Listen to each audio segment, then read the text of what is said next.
시간의 오일경 목사입니다. 네, 오늘 수요일 아침에 말씀을 굽는 시간 가운데 나오신 여러분들을 축복합니다. 오늘 하나님께서 우리에게 주신 말씀 열왕기상 9장 1절에서 9절 말씀 시간의 말씀 봉독합니다. 솔로몬이 여호와의 성전과 왕궁 건축하기를 마치며 자기가 이루기를 원하던 모든 것을 마친 때에 여호와께서 전에 기브온에서 나타나신 같이 다시 솔로몬에게 나타나사 여호와께서 그에게 이르시되 내 기도와 내가 내 앞에서 간구한 말을 내가 들었은즉 나는 내가 건축한 이 성전을 거룩하게 구별하여 내 이름을 영원히 그곳에 두며 내 눈길과 내 마음이 항상 거기에 있으리니 내가 만일 내 아버지 다윗이 행함같이 마음을 온전히 하고 바르게 하여 내 앞에서 행하며 내가 내게 명령한 대로 온갖 일에 순종하여 내 법도와 율례를 지키며 내가 내 아버지 다윗에게 말하기를 이스라엘이 왕위에 오를 사람이 내게서 끊어지지 아니하리라 한대로 내 이스라엘의 왕위를 영원히 견고하게 하려니와 만일 너희나 너희의 자손이 아주 돌아서서 나를 따르지 아니하며 내가 너희 앞에 둔 나의 계명과 법도를 지키지 아니하고 가서 다른 신을 섬겨 그것을 경배하며 내가 이스라엘을 내가 그들에게 준 땅에서 끊어버릴 것이요 내 이름을 위하여 내가 거룩하게 구별한 이 성전이라도 내 앞에서 던져버리리니 이스라엘을 모든 민족 가운데에서 속담거리와 이야기거리가 될 것이며 이 성전이 높을지라도 지나가는 자마다 놀라며 비웃어 이르되 여호와께서 무슨 까닭으로 이 땅과 이 성전에 이같이 행하셨는고 하면 대답하기를 그들이 그들의 조상들을 애굽 땅에서 인도하여 내신 그들의 하나님 여호와를 버리고 다른 신을 따라가서 그를 경배하여 섬김으로 여호와께서 이 모든 재앙을 그들에게 내리심이라 하리라 하셨더라. 아멘. 오늘도 이 말씀 가지고 하나님의 은혜 나누게 되길 소망합니다. 드디어 성전과 왕궁에 대한 건축이 끝이 났습니다. 그때 하나님께서 솔로몬에게 나타나시는 것이죠. 기브온에서 나타나심 같이 솔로몬에게 나타나셨다라고 오늘 본문이 이야기하는데요. 이것은 솔로몬이 1,000번제를 드리고 나서 하나님을 만나서 듣는 마음을 구했을 때에 그때의 이야기를 지금 해주고 있는 겁니다. 그때 하나님께서 솔로몬에게 나타나셔서 솔로몬을 만나주셨던 것처럼 나타나셨다는 것이죠. 사랑하는 여러분, 우리 하나님께서는 우리 가운데 찾아오시는 하나님이십니다. 그 하나님을 우리가 만나게 되길 소망합니다. 그 하나님을 우리가 경험하게 되길 소망합니다. 여러분, 우리는 하나님을 믿고 살아간다라는 생각들을 하면서 살지요. 주일에 예배를 나가고 우리가 믿는 신앙인으로서 삶을 살아가는 동안에 내가 나름대로 하나님을 잘 믿는 사람이다라는 생각을 가지고 살아간다는 것이죠. 그런데 대부분 여러분, 우리는 요 근래에 이렇게 생각하는 경향이 있어요. 내가 다니는 교회의 목사님 훌륭하시면 보험 든 것처럼 내 신앙도 좋을 거라고 생각을 하면서 살아가게 되거든요. 그런데 여러분, 담임 목사님의 믿음이 나의 믿음은 아닌 겁니다. 믿는 성도라면은 누군가 어떤 내가 좋아하는 사람이 뭐 하나님을 만났어요라는 그 고백이 아니라 내가 하나님 앞에 이런 경험을 했고 내가 하나님 앞에 그 삶을 살아가면서 하나님이 이런 상황 가운데 나를 건져주시고 만나주셨습니다라는 믿음의 그 간증, 하나님을 만나는 경험이 있어야 하는 것이죠. 여러분, 그 하나님을 만나는 축복된 시간들이 여러분 삶 가운데에 있게 되길 소망합니다. 특별히 여러분, 이 경험이 인생의 가장 중요한 순간들 속에서 일어나야 합니다. 인생의 큰 일을 이루었을 때에, 그래서 그 다음에 무언가를 준비하고 있을 때에, 혹은 삶 가운데 어마어마한 좌절과 어려움을 만나게 됐을 때, 중요한 일을 앞에 두었을 때, 여러분 그때마다 하나님을 만나야 하는 것이죠. 그렇다는 것은 다른 의미로 이야기하잖아요. 그러면 삶의 모든 순간순간에 우리가 하나님 앞에 나아가 기도하고 주님께 은혜를 구해야 한다는 것입니다. 그 하나님을 만나고 하나님이 인도하시도록 구하는 그 은혜가 우리에게 있어야 한다는 것이죠. 오늘 3절은 이렇게 이야기를 합니다. 여호와께서 그에게 이르시되 내 기도와 내가 내 앞에서 간구한 바를 내가 들었은즉 나는 내가 건축한 이 성전을 거룩하게 구별하여 내 이름을 영원히 그곳에 두며 내 눈길과 내 마음이 항상 거기 있으리니. 너무 멋있는 표현이죠. 내 눈길과 내 마음이 항상 거기에 있으리니. 이스라엘의 이제 그 가운데에 솔로몬이 지은 성전에 하나님의 눈길과 마음이 항상 있을 거다. 너무 멋진 표현 아닙니까? 근데 여러분, 오늘날 말씀하시는 것은 이 성전이 무엇이냐면 바로 예수 그리스도로 말미암아 주님께서 그 핏값으로 사셔서 교회, 성전 되게 하신 저와 여러분인 줄로 믿습니다. 그래서 여러분, 주님께서 이 이야기를 솔로몬에 하실 때 이 말은 우리에게 해당되어지는 말입니다. 거룩하게 주님께서 구별하길 원하신다는 것이죠. 여러분, 그래서 우리가 하나님 앞에 선택받은 자들로 믿는 성도로 나아갈 때 우리의 삶을 구별된, 세상과 구별된 거룩한 어떤 그 삶에 대한 추구함으로 살아가고 나아가야 하는 겁니다. 하나님께서 그걸 원하신다는 것이죠. 하나님께서는 우리의 삶에 하나님의 그 이름을 영원히 두길 원하십니다. 그 세상 사람들이 우리와 함께 접점을 가지고 우리와 함께 세상을 살아갈 때 우리와 함께 경험하는 모든 순간에 하나님의 이름, 하나님의 놀라운 이름을 맛보고 주님의 이름을 높이는 그 일들이 우리의 삶 가운데 일어나야 한다는 것이죠. 그런 삶을 살아가게 되길 소망해야 한다는 것입니다. 그리고 그 주님께서 원하시는 것이 눈길과 그 마음이 우리에게 항상 있기를 원하시는 겁니다. 항상 우리와 함께하길 원하세요. 그 하나님께 여러분 오늘 나아가는 복된 한 날 되었으면 좋겠습니다. 이 하나님께서 원하시는 바가 이것인데 이 4절부터 9절까지는 이제 만일이라는 가정법을 통해서 이렇게 해야 된다, 저렇게 하면 망한다, 이걸 이제 다시 알려주시는 것이죠. 4절에서 5절까지 이렇게 이야기합니다. 내가 만일 내 아버지 다윗이 행한 같이 마음을 온전히 하고 바르게 하여 내 앞에서 행하며 내가 내게 명령한 대로 온갖 일에 순종하여 내 법도의 율례를 지키면 내가 내 아버지 다윗에게 말하기를 이스라엘의 왕위에 오를 사람이 내게서 끊어지지 아니하리라 한 대로 내 이스라엘의 왕위를 영원히 견고하게 하려니와. 자, 이 부분을 보면은 하나님께서는 이미 약속하신 거예요. 그죠? 3절에서 이미 약속하신 겁니다. 하나님께서는 솔로몬의 기도를 들으셨습니다. 그래서 그 성전을 거룩하게 구별하고 그 주님의 이름을 영원히 그곳에 두고 주님의 눈길과 마음을 항상 거기에 두시겠다고 약속을 하신 거예요. 하나님께서는 이미 약속하신 그 은혜로 우리에게 임하셨기 때문에 사실 여러분 신앙생활에 있어서 포인트는요, 우리에게 있어요. 하나님은 변함이 없으십니다. 그분에게 뭐가 문제가 있는 게 아니에요. 어제나 오늘이나 동일하신 분이신 거예요. 그래서 결국에 누구의 상황 때문에 우리가 그분을 오해하게 되냐면 우리의 상황 때문에 왔다 갔다 하기 때문에 하나님 지금 나를 안 사랑하시는 것 같아, 하나님 지금 이러신 것 같아, 이런저런 상상을 하는 거예요. 근데 다시 말씀드리지만 하나님 변함이 없으십니다. 신앙생활이라는 것은요, 온전히 우리에게만 달려있는 거예요. 그래서 그 예수님, 그 주님 바라볼 때 우리는 때때로 고민하게 되죠. 하나님 진짜 나 사랑하세요? 지금 주님 내 마음이 왔다 갔다 막 이러면서 막 이런저런 고백을 하는데, 그래서 저는 감정적인 부분에서 왔다 갔다 하는 부분은 웬간하면 크게 생각을 안 하려고 합니다. 왜냐면 그 감정이, 그 생각들이, 저도 자존감이 낮은 사람이서 하나님 진짜 이거 너무하신 거 아니에요? 날 진짜 사랑하세요? 이렇게 물어보고 싶을 때가 너무 많은 거예요. 하나님 우리 사랑하실까요? 안 사랑하실까요? 사랑하시죠. 그래서 이제 그쪽을 안 보기로 한 건데, 아무튼 이 하나님께 나아갈 때의 핵심적인 열쇠는 그 자녀인 우리에게 있다는 거예요. 하나님 늘 언제나 우리 사랑하시는 그 눈으로 바라보시기 때문이에요.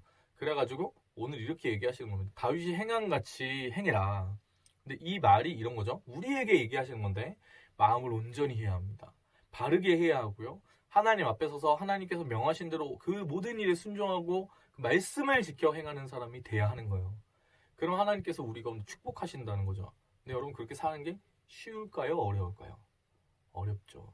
하지만 여러분 그 하나님께 나아가는 그 삶의 이야기들이 하나하나 지켜나가고 하나하나 연습해나가고 하나하나 우리가 이루어가기 시작할 때 그 일들이 우리 안에 기쁨이 됩니다. 어떤 기쁨? 하나님을 알아가는 기쁨이 되는 것이죠. 주님의 눈길과 주님의 그 마음이 우리에게 있게 되는 그 기쁨을 우리가 누리게 되는 겁니다. 자, 반대로 하나님께서 이렇게도 말씀하시죠. 6절입니다. 만일 너희나 너희의 자손이 아주 돌아서서 나를 따르지 아니하며 내가 너희 앞에 둔 나의 계명과 법도를 지키지 아니하고 가서 다른 신을 섬겨 그것을 경배하면. 자, 그러면 이 뒤에 재앙들이 막 써있죠. 네. 그러니까 결국에 이렇게 이야기하시는 것, 오늘 본문에 이런 것만 딱 봐도 알 수 있는 게 뭐냐면 하나님 믿는 그 관계 안에서 주님 변함이 없으세요. 우리에게 문제가 있는 겁니다. 여러분 우리가 하나님 떠날 수가 있죠. 우상을 섬길 수가 있습니다. 여러분 그때마다 기억하십시오. 내가 돌아가야 되는 겁니다. 때때로 우리가 이렇게 얘기하시는 분이 있어요. 하나님 그럴 바에야 나를 꼭 붙잡아가지고 흔들리지 않게 해주시. 이게 뭐냐고. 내 마음이 지금 근데요, 그 마음이 참 강박한 거거든요. 저 진짜 많이 그렇게 고백했었는데 여러분 하등 도움이 되질 않아요. 인생 살아가는데 아셔야 돼요. 하나님 우리와 같은 분이 아니세요. 그래서 엔간하면 그냥 주님 말씀하신 대로 순종하는 게 가장 좋은 길이지, 내가 내 힘 가지고 버틴다고 되는 게 아니거든요. 그럼 이제 한 대 맞아요. 그 내용이 어디에 써 있냐면 한 대 맞는다, 이 내용이 7절에서 9절까지 써 있는 거예요. 여러분, 하나님께서 우리에게 재앙 관련된 부분을 얘기를 하실 때 그 얘기를 하시는 게 사랑하셔서 얘기를 하시는 거거든요. 그걸 알아야 돼요. 이렇게 할 때 진짜 때리겠다, 너 진짜 죽는다, 이렇게 얘기하시는 게 아니고 그렇게 될 거니까 하지 말라고 하시는 거예요. 하나님 떠나서 좋은 꼴 못 볼 거를 주님이 아시니까. 여러분, 그래서 그냥 소망을 해야 돼요. 하나님, 내가 하나님 뜻대로 살아가게 하시고, 주님, 하나님의 그 눈길과 마음이 항상 내 안에 있게 하여 주시옵소서. 제가 이렇게 묵상을 해볼 때 저의 삶이 되게 힘들었어요. 날마다 이렇게 왔다리 갔다리 하고, 저는 이제 기복신앙을 많이 가질 수밖에 없는 타입이었죠. 왜냐면은 마음이 너무 여리고 모태신앙이 아니거든요. 이 모태신앙이 이제 단점이 있죠. 이것도 못해 저것도 못해. 네, 그래도 이렇게 뜨겁지도 않고 뜨뜻미지근하면서 이렇게 뭐 그런 경험도 없고 열심도 없고 뭐 약간 그러면서 이제 교회만 이렇게 미적지근하게 다니는 뭐 그런 모태신앙들의 한계가 있어요. 근데 모태신앙들은 어떤 상황에서도 엔간하면 주님을 떠나지 않습니다. 진득한 어떤 국밥 같은 그런 든든한 그런 부분이 있어요. 기복신앙인 사람들은요, 저처럼 이렇게 나중에 예수님 믿게 된 사람은 뜨거워요. 근데 그게 바람에 날리는 겨 같아요. 가벼워요. 그래가지고 지속이 안 돼요.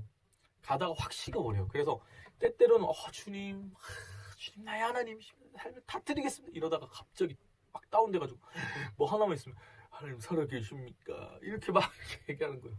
그게 이제 저희 같은, 뜨겁죠. 열정이 헌신 대단하고 막 좋은데 이제 위험성이 있는 거죠. 제 삶이 그랬거든요. 그래서 제가 인생 살아갈 때 보니까 안개가 막 엄청 가려워서 내 믿음이 흔들리는 날이 너무 많은 거예요. 저는 그래서 약간 그렇게 생각했어요. 주님이 문제다. 주님 어떻게 이렇게 행하십니까? 내가 뭐 이렇게까지 주님 섬기는데, 늘 그렇게 생각했거든요. 근데 그게 아니었던 거예요. 주님은 상 같아서 늘 그 자리에 계시고 변함이 없으셨는데 내가 흔들리는 것이죠. 그래서 그 주님을 경험하게 되었을 때 믿음의 고백으로 이야기하게 된 겁니다. 주는 나의 도움이십니다. 주님의 계획은 영원하십니다. 주의 그 위험 앞에 내가 믿음으로 순종의 예배를 드리기 원합니다. 주님 나를 이끌어 주시고 인도해 주시고 나와 항상 함께 하여 주시옵소서. 주의 사랑 앞에 내가 믿음으로 순종의 그 예배 드리기 원합니다. 이게 바로 주님의 눈과 마음이 내 안에 머무는 것입니다. 어떤 찬양 하실지는 알겠죠? 주님은 상 같아서 함께 찬양하면 우리가 나아갈까요?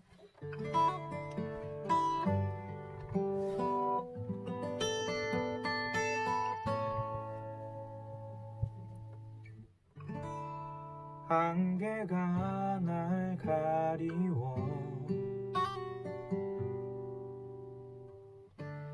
내 믿음 흔들리려 할 때 나 주님께 나아가네. 주님은 상 같아서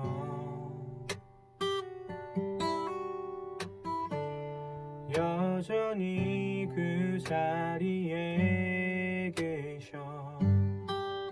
눈을 들면 보이리라 날 위한 그 사랑.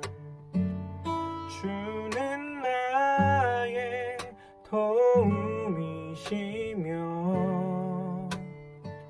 주의 계획 영원하시네. 주의 위엄 앞에 믿음으로 순종해 예배드리리. 주님께서 날 이끄시며 주가 항상 함께 하시네. 주의 사랑 앞에 믿음으로 순종해 예배드리리 영원히.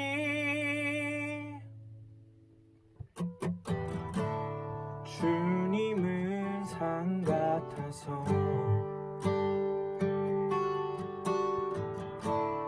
여전히 그 자리에 계셔.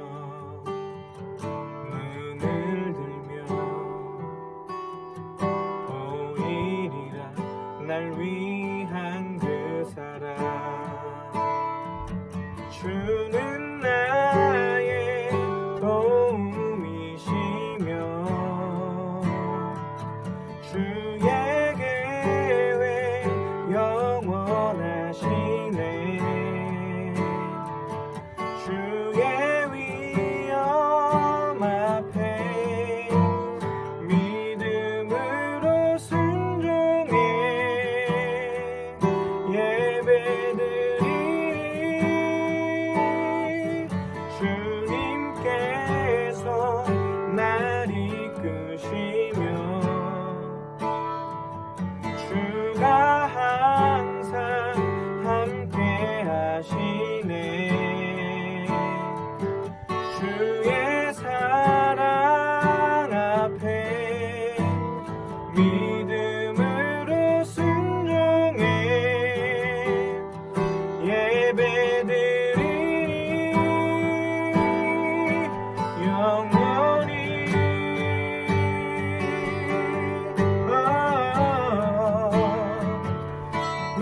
영원히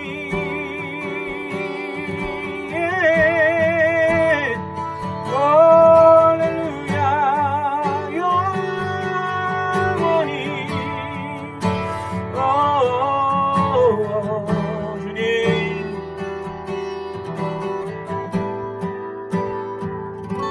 주는 나의 도움이시며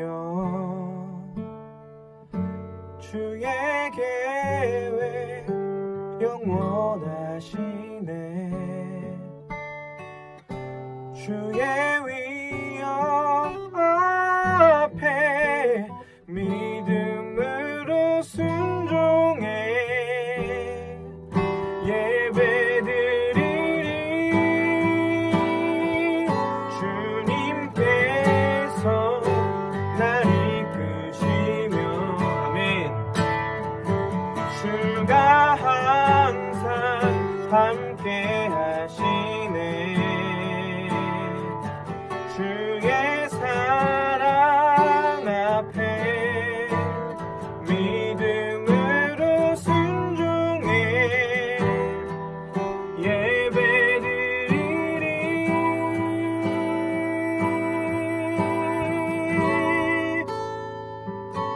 영원히.